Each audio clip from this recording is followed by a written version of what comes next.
Shalom umat yang diberkati Tuhan. Haleluya, pada saat ini kita akan sama-sama belajar dan merenungkan firman Tuhan yang terdapat dari kitab Keluaran. Kali ini kita berbicara tentang Keluaran 4, 5, dan 6. Keluaran 4 diawali dengan percakapan Musa dengan Tuhan di awal panggilan Tuhan kepada Musa. Dan Tuhan menyatakan kepada Musa tentang mujizat-mujizat Tuhan yang harus Musa lakukan terhadap umatnya, di depan umatnya, untuk meyakinkan mereka akan penyertaan Tuhan bagi Musa. Karena pada saat Tuhan memanggil dia dan berkata, pergilah kepada umatku dan katakanlah kepada mereka bahwa inilah waktunya Tuhan akan membebaskan mereka.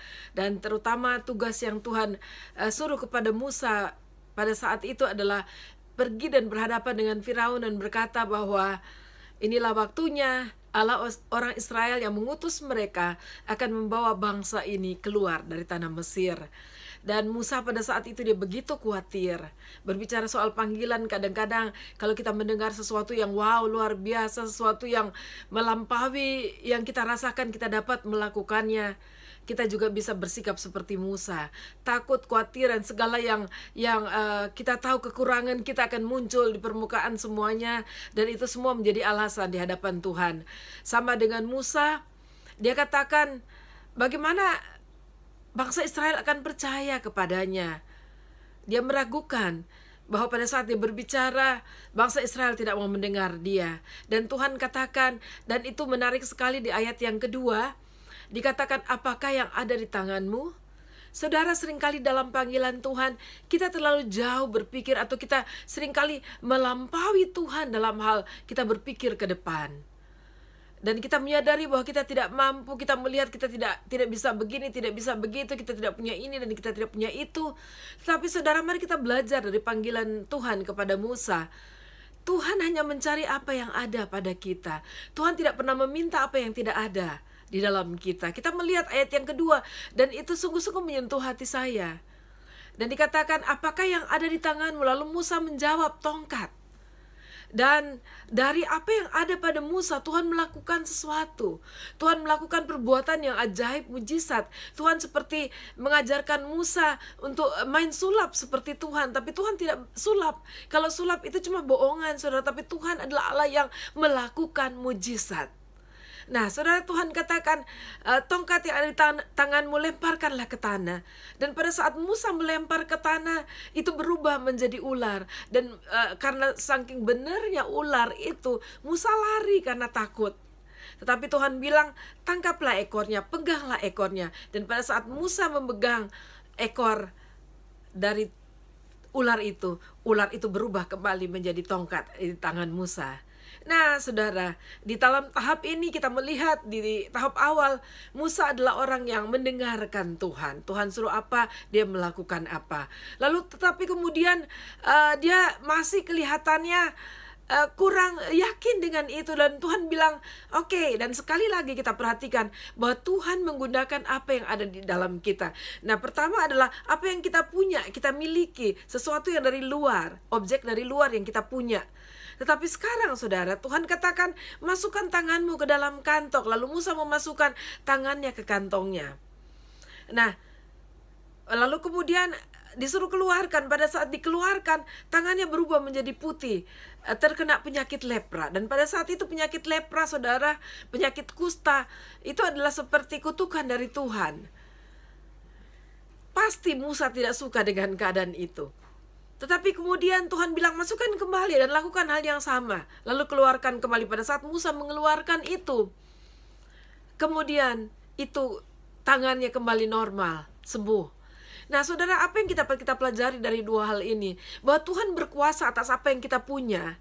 Dan Tuhan bahkan berkuasa atas diri kita, atas jasmani kita, dan tentu saja Tuhan berkuasa atas roh kita. Nah saudara, kita belajar dengan ini. Sebenarnya kita harus belajar bahwa kita harus taat dan setia dan percaya kepada Tuhan dan melakukan apa saja yang Tuhan mau bagi kita. Nah saudara yang kekasih, persoalannya pada Musa, dia masih tetap mencari jalan untuk ngeles, saudara.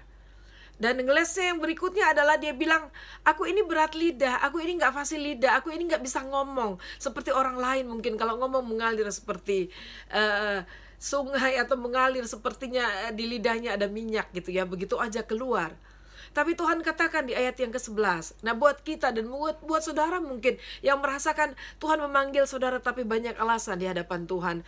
Ingat ini apa yang dikatakan oleh Tuhan kepada Musa. Ayat 11 dikatakan, siapakah yang membuat lidah manusia? Siapakah yang membuat orang bisu atau tuli? Tuhan sudah bicara mulai keras nih. Membuat orang melihat atau buta, bukankah aku, yakni Tuhan? Oleh sebab itu pergilah, aku akan menyertai lidahmu dan mengajar engkau apa yang harus kau katakan. Bukankah itu sesuatu yang luar biasa bahwa Allah menjamin Musa bahwa dia menyertai, dan bahkan apa yang akan dikatakan oleh Musa, Tuhan yang akan memberitahukan kepadanya. Tapi kita melihat jawaban Musa di ayat yang ke-13. Tapi Musa berkata, Tuhan, utuslah kiranya siapa saja yang patut kau utus. Nah saudara, ini sesuatu yang lain, berbeda dari alasan-alasan sebelumnya. Yang sedang berkata bahwa saya ini penuh kekurangan dan sudah pasti Allah mengerti. Tetapi di ayat yang ke-13 lebih dalam berbicara soal ketidaktaatan Musa akan perintah Tuhan, akan panggilan Tuhan. Dan ketidaktaatan kepada Tuhan itu sesuatu yang sangat serius di hadapan Tuhan. Ketidaktaatan kepada Tuhan selalu didasari oleh rasa tidak percaya kepada Tuhan. Dan dosa terbesar manusia adalah tidak mempercayai Tuhan. Tidak mempercayai perkataan Tuhan, tidak mempercayai firman Tuhan. Dan itu yang menyebabkan kita tidak taat kepada Tuhan.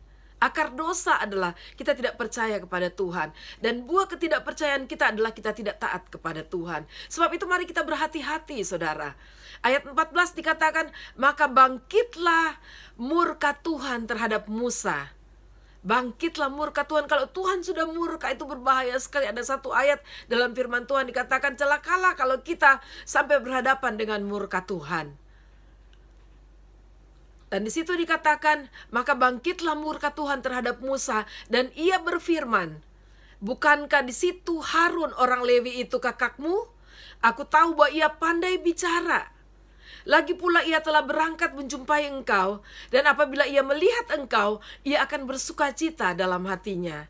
Saudara, kadang-kadang kita tidak percaya kepada Tuhan, dan dalam bentuk pernyataannya adalah ketidaktaatan kepada Tuhan.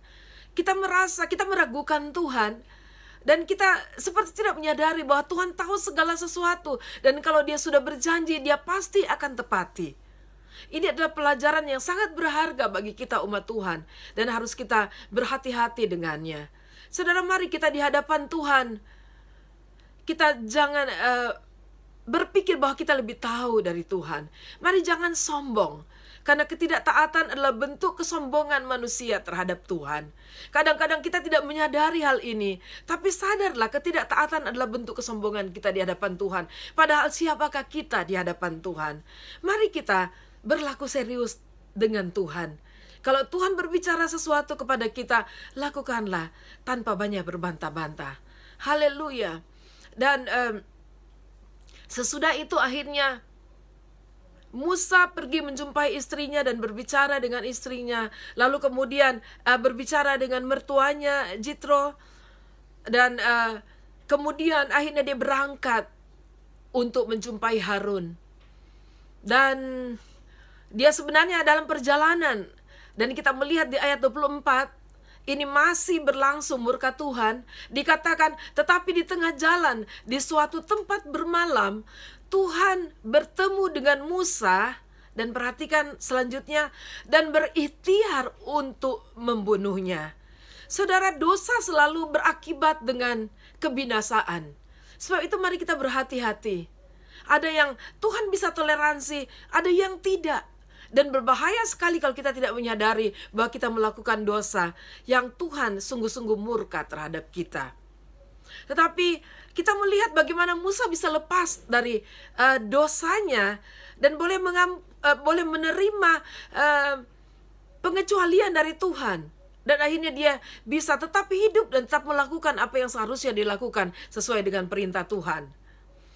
Ayat 25 di situ dikatakan, lalu Sipora istrinya mengambil pisau batu, dipotongnya kulit katan anaknya, kemudian disentuhnya dengan kulit itu kaki Musa sambil berkata, sesungguhnya engkau pengantin darah bagiku. Lalu Tuhan membiarkan Musa pengantin darah, kata Sipora waktu itu, karena mengingat sunat itu. Saudara, sunat itu penumpahan darah dari manusia, saudara. Perjanjian darah yang Tuhan tahu, Tuhan telah melakukan bagi manusia. Saudara, sebab itu selalu mereka mempersembahkan korban bagi Tuhan. Selalu ada penumpahan darah, ada anak domba yang disembelih di hadapan Tuhan. Tuhan mengingat perjanjian darah antara manusia dengan dia, antara dia dan manusia. Dan oleh karena itu, akhirnya Musa boleh terhindar dari murka Allah. Lalu Tuhan membiarkan Musa di ayat yang ke-26. Pengantin darah itu, kata Sipora waktu itu, karena mengingat sunat itu. Lalu kemudian, kalau Tuhan sudah mengampuni, kita melihat bahwa Tuhan kembali mengasihi Musa dan tetap melaksanakan apa yang Tuhan mau laksanakan di dalam diri Musa. Dan saudara, kita belajar satu hal. Jangan menahan-nahan dosa. Bereskan itu dengan Tuhan secepat engkau menyadarinya. Syukur kalau saudara ada bantuan orang lain yang menolong, sama seperti Musa.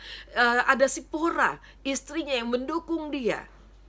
Tetapi kalau tidak, bagaimana dengan saudara? Sebab itu jangan biarkan dosa bercokol lama, menggerogoti hidup saudara secara lama. Tapi secepatlah bereskan itu dengan Tuhan.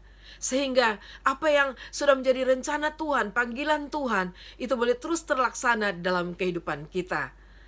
Lalu kemudian Tuhan menyuruh Harun untuk bertemu dengan Musa. Sekali lagi kita melihat bahwa segala sesuatu mungkin terjadi bagi Tuhan. Dan kalau kita percaya kepada Tuhan, kita akan mengalami semua mujizat itu.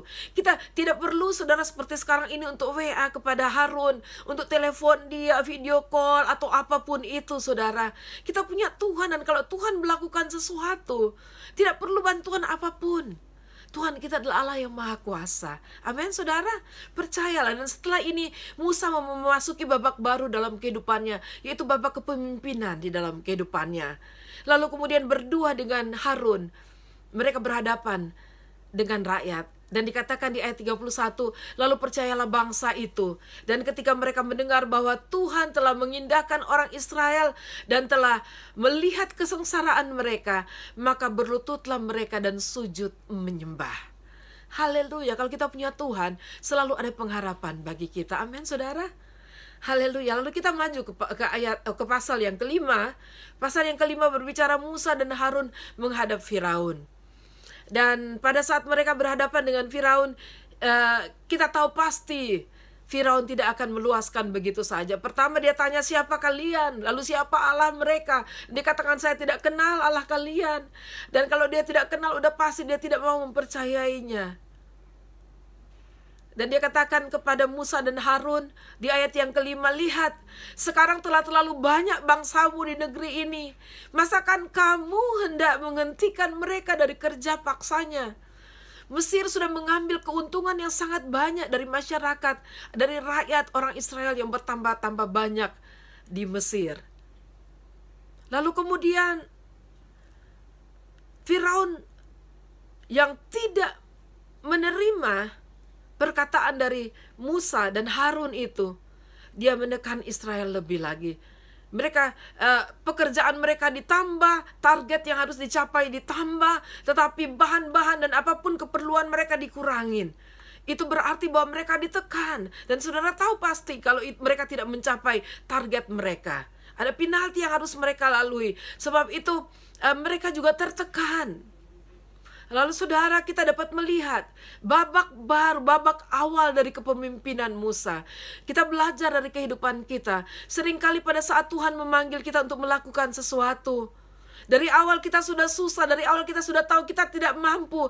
Tetapi mungkin saudara, selama ini saudara hanya taat saja kepada Tuhan. Dan kita belajar dari Musa bahwa pekerjaan pelayanan itu tidak selalu menyenangkan. Bahwa pelayanan kepemimpinan itu tidak selalu menyenangkan. Tidak selalu dipuja-puja orang. Pada saat segala sesuatu baik-baik saja, orang mungkin menyenangi kita, orang mungkin memuja-muja kita. Tetapi bagaimana pada saat situasi berubah menjadi tidak menyenangkan? Bagaimana kalau sesuatu yang menyengsarakan mulai terjadi? Apakah orang akan memuja-muja kita? Tidak, saudara. Pada saat mandor-mandor Israel bertemu dengan Musa dan Harun, dan dia bilang, oh kalian ini biangnya, sehingga kami sekarang sudah menderita lebih lagi. Nah saudara, bagaimana perasaan saudara memikirkan Musa dan Harun pada saat itu sebagai pemimpin di awal karir kepemimpinan mereka. Lalu kemudian mereka datang kepada Tuhan, mereka menghadap kepada Tuhan. Dan inilah contoh yang baik buat kita. Bila kita mengalami tekanan-tekanan di dalam kepemimpinan, tekanan-tekanan di dalam pelayanan, kita tidak ada satupun yang dapat kita andalkan. Manusia di sekeliling kita, atau apapun yang ada di sekeliling kita, kita harus datang kepada Dia yang memanggil kita, yaitu kepada Tuhan. Ayat 22 dikatakan, lalu Musa kembali menghadap Tuhan. Katanya, Tuhan, mengapakah kau perlakukan umat ini begitu bengis? Mengapa pula aku yang kau utus? Saya berbicara kepada saudara yang sudah menerima panggilan Tuhan. Apakah pernah saudara berkata seperti itu? Mungkin dengan bahasa saudara, tapi intinya seperti itu kepada Tuhan. Mengapa? Why me? Why me, Lord? Kenapa saya, Tuhan? Ayat 23, sebab sejak aku pergi menghadap Firaun untuk berbicara atas namamu, dengan jahat diperlakukannya umat ini, dan engkau tidak melepaskan umatmu sama sekali. Saudara, mari kita belajar sabar untuk mengerti waktu Tuhan di dalam kehidupan kita. Kadang-kadang kita juga mengalami tekanan sama seperti Musa. Tekanan Tuhan, kita mau instan, kita mau ada pun masalah langsung ada jalan keluar, ada masalah langsung ada solusi, ada masalah langsung ada mujizat terjadi. Tapi kadang-kadang tidak terjadi sedemikian. Bagaimana sikap kita? Kita bersyukur kepada Tuhan. Tuhan adalah tempat di mana kita dapat mencurahkan isi hati kita kepada Tuhan. Dan saudara mungkin yang baru, atau saudara merasa saudara jemaat yang harus menikmati ada di gereja, semua sudah beres, hamba Tuhan selalu melayani, saudara-saudara diperhatikan dan sebagainya. Mari kita mengerti bahwa pelayanan pekerjaan Tuhan bukan hanya pada saat kita bahagia, pada saat kita mengalami mujizat atau mengalami segala berkat Tuhan. Tapi seringkali Tuhan mengizinkan waktu-waktu yang menyengsarakan bahkan kita adalah untuk melatih kita menjadi kuat di dalam Tuhan. Mampu bertahan dan terlebih kita percaya kepada Tuhan. Dan kita menjadi umat Tuhan yang sungguh-sungguh taat kepada Tuhan. Haleluya. Dan saudara, di pasal yang ke-6 kita masuk di situ dan melihat bahwa Tuhan menguatkan Musa dan Harun. Pada saat Tuhan sudah memilih kita, saya sangat percaya Tuhan tidak akan melepaskan kita. Saudara sadarilah bahwa pada saat Allah sudah memilih engkau, Tuhan tidak pernah melepaskan engkau dari tangannya. Engkau adalah tanggung jawab Tuhan. Pada saat engkau melakukan pekerjaannya, pada saat engkau setia, segala hal yang ada di dalam urusan kepelayanan kepemimpinanmu adalah urusan Tuhan. Sebab itu jangan takut, lakukan terus bagianmu dengan baik. Selanjutnya, ada Tuhan yang dapat menolong. Ada Tuhan yang dapat memberi kekuatan. Walaupun seringkali pertolongannya tidak instan, tapi paling tidak ada kekuatan baru yang Tuhan selalu berikan kepada orang-orang yang taat dan setia kepadanya. Kita melihat ayat pasal yang ke-6. Ayat yang ke-5 dikatakan, sebab itu katakanlah kepada orang Israel, Akulah Tuhan, aku akan membebaskan kamu dari kerja paksa orang Mesir, melepaskan kamu dari perbudakan mereka, dan menebus kamu dengan tangan yang teracung dan dengan hukuman-hukuman yang berat. Saudara yang kekasih, ini janji Tuhan bagi bangsa Israel pada saat itu. Luar biasa, katakanlah kepada orang Israel, akulah Tuhan. Kita harus tahu siapa Tuhan kita. Pada saat berbicara akulah Tuhan kepada bangsa Israel, mereka akan merunut ke belakang, saudara. Cerita-cerita turun-temurun yang diberikan kepada mereka tentang kebesaran Allah. Kita harus tahu siapa Allah kita. Sebab itu pada saat kita mulai belajar dan baca firman Tuhan, merenungkan firman Tuhan, itu tidak sia-sia. Walaupun banyak orang tidak tertarik, banyak orang cuma tertarik sebentar apa yang menyenangkan hati lalu kemudian meninggalkan. Tapi saudara, firman Tuhan adalah sesuatu yang dapat menguatkan kita pada saat kita mengerti dan mengenal siapa Allah kita. Dia adalah Allah pencipta langit dan bumi. Dia adalah Allah penguasa segala sesuatu di alam semesta ini. Dan dia adalah Allah pembuat mujizat bagi kita. Haleluya, percaya kepada Tuhan.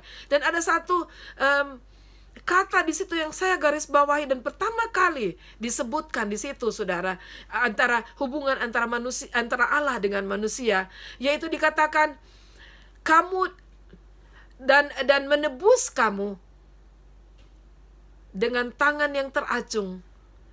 Haleluya, Tuhan adalah penebus kita. Saudara, pada saat Tuhan tebus kita, kalau kita belajar baca terus sampai di perjanjian baru, Dia menebus kita dan kita menjadi miliknya, umat kepunyaannya, dan Tuhan pasti punya tujuan dalam hidup kita. Lalu kemudian ayat 6 dikatakan, aku akan mengangkat kamu menjadi umatku. Sudah perhatikan ini, dan aku akan menjadi Allahmu, supaya kamu mengetahui bahwa akulah Tuhan Allahmu yang membebaskan kamu dari kerja paksa orang Mesir. Haleluya.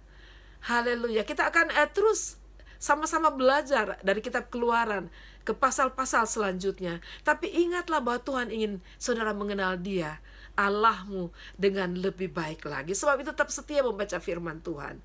Dia adalah penebus kita. Dia adalah segala-galanya bagi kita. Amin. Saudara, tetap percaya kepada Tuhan. Tuhan Yesus memberkati. Amin.